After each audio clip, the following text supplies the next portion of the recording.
பொன்னி. இங்க சக்தி பொன்னிய தேடி போலான்னு முடிவு பண்றாரு. அப்போ ஜெயா வந்து சக்திய தடுத்து நிப்பாட்டுறாங்க. இப்போ எதுக்கு சும்மா பொன்னிய தேடி போறேன்னு இப்படி பண்ணிக்கிட்டு இருக்க? நான் சொல்றத நீ கேட்க மாட்டே சக்தி. நான் சொல்றத கொஞ்சமாச்சும் புரிஞ்சுக்கோடா அப்படின்னு சொல்ல, அம்மா உங்களுக்கு என்ன புரியல?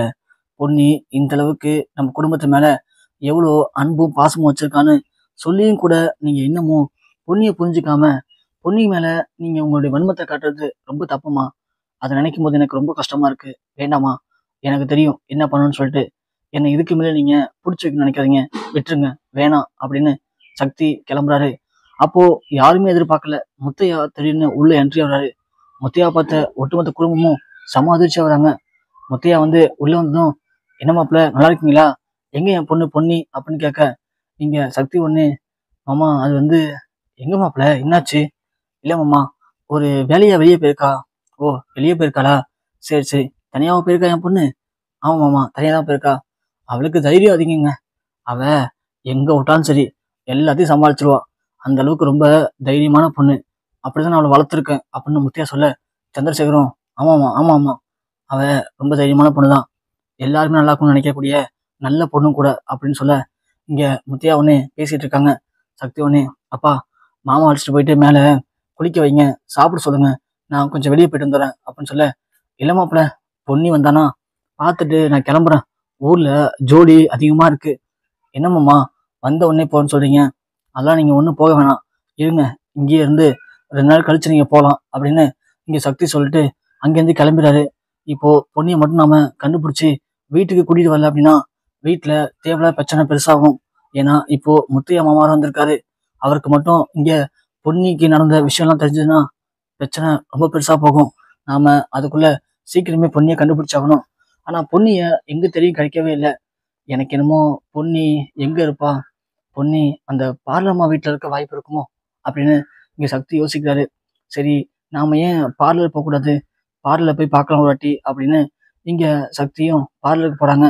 இங்க சக்தி வரத பார்லருக்கு உள்ள இருக்கிற பொன்னி பாத்துறாங்க. ஏன்னா பொன்னி பார்லர் தான் இன்னமும் இருக்காங்க. உடனே பொன்னி அவசரமா உள்ள போக, இங்க அந்த பார்லர் ஓனரம்மா பொன்னியை பார்த்துட்டு, என்னாச்சு பொன்னி, ஏன் இவ்வளவு பதட்டமா வரேன்? இல்ல மேடம், என் சக்தி இருக்கார்ல வராரு. உன் புருஷனா? மேடம், சரி சரி பொன்னி கோவப்படாத, அவன் தான் நான் அன்னைக்கு சொல்லிட்டேன் இல்லைன்னு சொல்லிட்டு திரும்ப வராரா சக்தி? ஆமா மேடம், திரும்ப வராரு. நான் இங்க ஒளிஞ்சுக்கிறேன். அவர் வந்தாருன்னா அவர் எப்படியாவது பேசி அனுப்பிச்சிருங்க மேடம். என்னால இனிமேல் அந்த வீட்டுக்கு போக முடியாது, ப்ளீஸ் மேடம், எனக்காக இந்த ஒரு ஹெல்ப் பண்ணிட்டு பண்ணுங்க மேடம் அப்படின்னு சொல்ல, இங்க பார்லர் ஓனமாவும் சரி பொன்னி நீ இந்த பீரோல ஒளிஞ்சுக்கோ, நான் பாத்துக்கிறேன் அப்படின்னு சொல்ல, கரெக்டா பீரோல போய் ஒளிறாங்க. சக்தி உள்ள வராரு. மேடம் தப்பா நினைச்சுக்காதீங்க, பொன்னி இங்க இருக்காளா அப்படின்னு கேட்க, இல்ல தம்பி, பொன்னி இங்க இருந்தா நான் சொல்லியிருப்பேன்ல, நான் ஏன் பொன்னியை மறைச்சா வச்சுக்க போறேன், சொல்லுங்க பார்ப்போம். நீங்களாம் சந்தோஷமா வாழணும்னு தான் நான் நினைக்கிறேன். ஆனா நீங்க பொன்னி கூட இருக்கும்போது அவளை ஒழுங்கா புரிஞ்சுக்காம நீங்க எல்லாம் அவளை வெறுத்து ஒதுக்குனீங்க. அதான் இப்போ அவளுடைய உண்மையான முகம் தெரிஞ்சதுக்கு அப்புறம் அவ கூட சேரணும்னு ஆசைப்படுறீங்க. உங்களுடைய கஷ்டம் எல்லாம் எனக்கு புரியுது தம்பி. ஆனா நான் என்ன பண்ண முடியும் அப்படின்னு சொல்ல, இல்ல மேடம், இப்போ புதுசா ஒரு பிரச்சனை வேற. ஏற்கனவே பொன்னிய எல்லாரும் வெறுத்து ஒதுக்குனாங்க, அவளை வில்லியாவே பார்த்தாங்க. ஆனா இப்போ எல்லாரும் பொன்னியோடைய உண்மையான குணத்தை புரிஞ்சுக்கிட்டாங்க. ஆனா புரிஞ்சுக்கும் போது பொன்னி இப்போ வீட்டுல இல்ல. இது ஒரு பக்கம் இருக்க, இப்போ பொன்னியுடைய அப்பா வந்திருக்காரு. என்ன, பொன்னியோட அப்பாவா? ஆமா மேடம், பொன்னியோட அப்பா முத்தையா. அவர் கிராமத்துல இருந்து கிளம்பி இப்போ பொன்னியை பார்க்க வீட்டுக்கு வந்திருக்காரு. அதுவே எனக்கு கொஞ்சம் பயமா இருக்கு மேடம். ஏன்னா அவரு கொஞ்சம் கோவக்காரரு. பொன்னி மேல ரொம்பவே அன்பும் பாசம் வச்சிருக்காரு.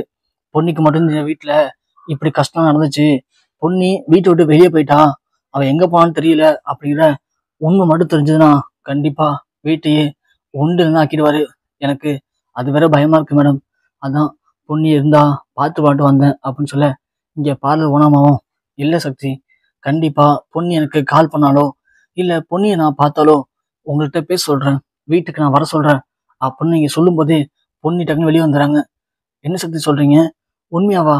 அப்பா வந்திருக்காரு வீட்டுக்கு அப்படின்னு கேட்க, சக்தி உடனே, பொன்னி அப்ப நீ இங்கதான் இருந்தியா அப்படின்னு கேட்க, ஆமா சக்தி, இங்கதான் இருந்தேன். நான் கேட்கறது பதில் சொல்லுங்க, அப்பா வந்திருக்காரா? ஆமா பொன்னி, உங்க அப்பா வந்திருக்காரு, காலையிலேயே வந்துட்டாரு. வந்த உடனே உன்னதான் கேட்டாரு. நீ கொஞ்சம் வெளியே வேலையா போயிருக்குன்னு சொல்லிட்டு நான் உன்னை தேடி வந்துட்டேன். நீ கொஞ்சம் தயவு செஞ்சு எனக்காக வா பொன்னி, நீ மட்டும் வீட்டுல இருந்து தெரிஞ்சா போதும், வீட்டையே அவரு 2 ஆக்கிடுவாரு, வா பொன்னி அப்படின்னு சக்தி பொன்னிட்ட கெஞ்சிரான். இந்த பக்கம் பார்த்தா நம்ம முத்தையா வீட்டுக்கு வந்ததும் நம்ம சிவானியை பாக்குறாரு. பார்த்துட்டு சிவானி பாப்பாவை தூக்கி கொஞ்சுறாரு. யாருமே சிவானி பாப்பாவை அதிகம் தூக்கி கொஞ்சாதனால இங்க முத்தையா தாத்தா கொஞ்சது சிவானிக்கு ரொம்ப பிடிச்சு போகுது. அப்போ நீங்க பொன்னியோடைய அப்பாவா அப்படின்னு சிவானி கேட்க, ஆமா ஆசா, நான் பொன்னியோடைய அப்பா தான். பொன்னியத்தை எங்க போயிருக்காங்க அப்படின்னு கேட்க, பொன்னியத்தை தான் வீட்டு விட்டு போயிட்டாங்களே அப்படின்னு சொல்ல, இங்க முத்தையா ஒண்ணு, என்ன பொன்னி வீட்டு விட்டு போயிட்டாளா, என்னமா சொல்ற? ஆமா தாத்தா, உங்களுக்கு விஷயம் தெரியாதா? பொன்னியா எங்க வீட்டுல இருக்க எல்லாரும் திட்டிகிட்டே இருந்தாங்க, வெறுத்து ஒதுக்குனாங்க. அதனால பொன்னியத்தை கோச்சுக்கிட்டு நான் எங்கேயாவது போறேன்னு சொல்லி வீட்டை விட்டே போயிட்டாங்க. மாமாலாம் 2 நாள் தேடிட்டு இருக்காங்க பொன்னியத்தைய. ஆனா பொன்னியத்தை எங்கேயுமே கிடைக்கல அப்படின்னு உண்மையை போட்டு உடைக்கிறாங்க சிவானி பாப்பா. அதை கேட்டதும் முத்தைய அப்படியே அதிர்ச்சி வராரு. இங்க பொன்னி அப்படின்னு கத்த சந்திரசேகர் ஓடி வராரு. ஜெயா வந்துடுறாங்க. என்னாச்சு சம்மந்தி, என்னாச்சு அப்படின்னு கேட்க, என் பொண்ணு எங்கங்க?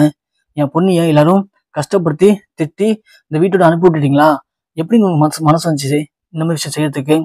என் பொண்ணு எப்படியாப்பட்ட பொண்ணு தெரியுமா? எவ்வளவு தங்கமான பொண்ணு தெரியுமா? அவ ஒரு குடும்பத்தை சேர்த்து கூட்டு குடும்பமா வாழணும்னு ஆசைப்படக்கூடிய நல்ல பொண்ணு அவ. அப்படி இருக்கும்போது அவளை போய் நீங்க இவ்வளவு கஷ்டப்படுத்தி வெளியே அமைச்சிருக்கீங்களே, நீங்க நல்லா இருப்பீங்களா?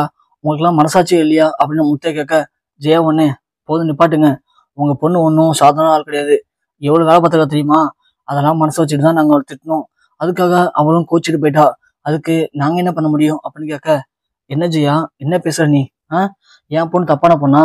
என் பொண்ணு தப்பான பொண்ணா அப்படின்னு கேட்க, ஆமா, அவங்க அம்மா மாதிரி. அவங்க அம்மா எப்படி தப்பு பண்ணாலோ அதே மாதிரிதான் இவளும் அப்படியே இருக்கா. வாயை திறந்தாலே வரது பூரா பொய் தான் அப்படின்னு சொல்ல, சக்தி உடனே, அம்மா ஏமா அப்படி தேவையில்லாம பொண்ணு பழி போறீங்க? வேண்டாமா, ஒரு நல்ல பொண்ணு போல தேவையில்ல பழி போட்டா நமக்கு தாமா பிரச்சனை, பாத்துக்கோங்க. நீ வாயை மூடு சக்தி, உனக்கு ஒன்றும் தெரியாது. அவ எப்படியாப்பட்டவ, எவ்வளவு மோசமானவ, எப்படியாப்பட்ட கைக்காரின்னு எனக்கு தான் தெரியும் அப்படின்னு ஜெயா சொல்ல, இங்க முத்தியா உடனே கோவப்பட்டு, போதும் நிப்பாட்டுங்க. என்ன ஆகுனா பொண்ணு நல்லவ இல்ல கெட்டவங்கிறீங்க, பொண்ணியுடைய அம்மாவும் சொல்றீங்க. பொண்ணியுடைய அம்மாவை பத்தி உங்களுக்கு என்ன தெரியும்? பொன்னி அம்மா எந்த தப்புமே பண்ணவே இல்லை, எல்லா தப்பும் பண்ணது நீங்க தானே அப்படின்னு இங்க முத்தியா கத்த, ஜெயா உடனே என்ன நானா அப்படின்னு சொல்லி அதிர்ச்சி வராங்க. வீட்டுல இருக்க எல்லாருமே ஜெயாவை ஒரு மாதிரி பாக்குறாங்க. இங்க பாருங்கம்மா, என்ன பேச வைக்காதீங்க. நீங்க பண்ண பாவத்தினால்தான் ஏன் பொண்டாட்டி போய் சேர்ந்தா. அதுக்காக அவளை போய் தப்பான்னு சொல்றத நான் ஒரு நாள் ஏத்துக்க மாட்டேன் அப்படின்னு முத்தையா கத்துறாரு. இங்க சக்தியும் பொன்னிட்ட பேசி புரிய வச்சு பொன்னிய வீட்டுக்கு அழைச்சிட்டு வரலான்னு சொல்லி வேக வேகமா வீட்டுக்கு அழைச்சிட்டு வராரு. இங்க பொன்னியும் வீட்டுக்கு வந்துடுறாங்க. வந்ததும் அப்பா அப்படின்னு கூப்பிட, இங்க டக்குன்னு முத்தையா ஜெயாவை பத்தி சொல்ற விஷயத்த பேசாம அமைதியாகிறாரு. இங்க முத்தையா இந்த அளவுக்கு கோவப்படுறத பார்த்தா ஜெயா அடிக்கடி சொல்லுவாங்களே, பொன்னியுடைய அம்மா தப்பானவ, அவ நிறைய பிரச்சனை பண்ணா, நிறைய தப்பு பண்ணான்னு சொல்றாங்க. எனக்கு என்னமோ அந்த மாதிரி எந்த ஒரு தப்புமே பொன்னியுடைய அம்மா பண்ணிருக்க வாய்ப்பு இல்லை போல. முத்தையா கோவப்பட்டு எல்லாத்துக்கும் காரணம் நீ தான் அப்படின்னு சொல்லும்போது, ஜெயா தான் ஏதோ ஒண்ணு பண்ணியிருக்காங்க. அது ஜெயாவுக்கு தெரிஞ்சு நடந்துச்சா தெரியாம நடந்துச்சான்னு தெரியல. ஆனா இங்க பொன்னியுடைய அம்மா மேல எந்த தப்பும் இல்லைன்னு முத்தையா சொன்னதை கேட்டு வீட்டுல இருக்கிற ஒட்டுமொத்த பேரும் அதிர்ச்சியாகி நிக்கிறாங்க. இங்க பொன்னியும் வீட்டுக்கு வந்துடுறாங்க. வீட்டுக்கு வந்த பொன்னி முத்தையா பாக்குறாங்க. இங்க முத்தையா கேட்ட கேள்வியில ஜெயா அப்படியே கூனி குறுக்கி போய் நிக்கிறத பார்த்து வீட்டுல இருக்க எல்லாருமே அதிர்ச்சியில உறைஞ்சு போய் நிக்கிறாங்க. சோ முத்தையா சொல்லக்கூடிய உண்மை எந்த அளவுக்கு நல்லா இருந்து பொன்னியுடைய அம்மா மேல எந்த தப்புமே இல்லைங்கிறத ஜெயாவும் புரிஞ்சுக்கிட்டு பொன்னிய இந்த வீட்டுடைய மருமகளா ஏத்துக்கிட்டு எல்லாரும் ஒத்துமையா ஒரே வீட்டுல சந்தோஷமா வாழணும்னு நீ ஆசைப்பட்டீங்க அப்படின்னா மறக்காம இந்த வீடியோக்கு லைக் பண்ணி தெரியப்படுத்துங்க.